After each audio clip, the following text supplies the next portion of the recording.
Zava-dehibe kosa ny fampiananan'ny tandindondozy eto Madagasikara satria mety teraka voka-dratsy maro eo amin'ny sehatra samihafa izany. Naneho ny fahavononany moa ny fitondram-panjakana hitondra ny anjara birikany ao anatin'izay ady atao amin'ny tandindondoza izay. Nanome tokony ny fitondram-panjakana fa ampitombo ny teti-bola tokana amin'ny fampianana ny tandindondoza na ny RRC.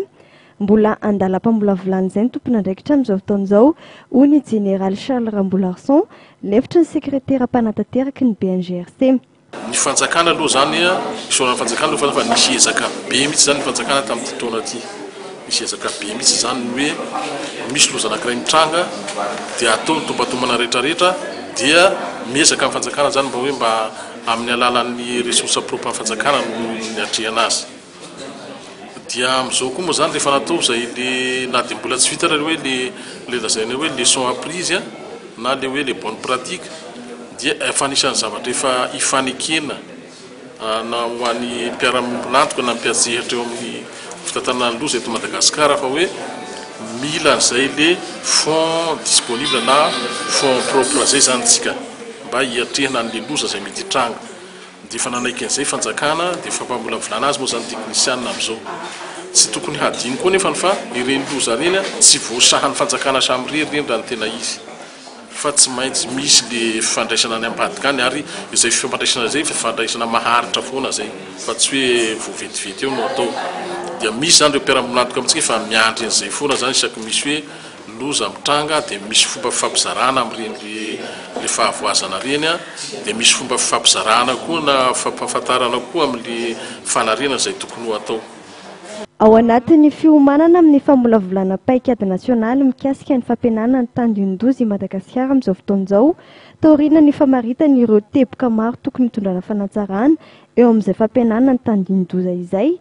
Manomboka eto amin'ny taona 2024 sy taona ho avy izay notapahana nandritra ny fivorim-be raisam-pirenena tanterahana ny 13 ka hatramin'ny 18 marsa teo tany Sendai, Japon.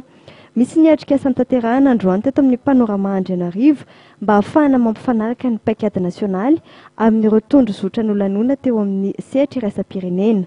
Ty etsika zay atehantsika androany ity dia famerenana sy fizarana ho amin'ny tompon'andraiky mpanjakana aloha voalohany sy ny mpiantsehatra rehetra amin'ny fitantanana loza sy ny tandindondoza izay azo sy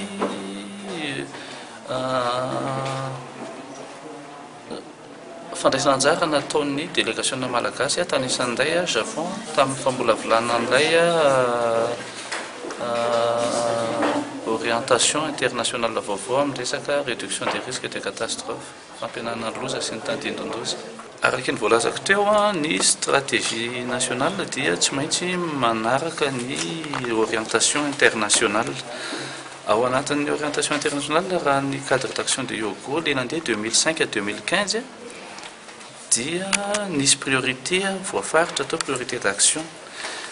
Rehefa natao ny fifanakaloza ny raisam-pirenena dia niova ny priorité d'action tao anatin'ny cadre de Sendai vaovao.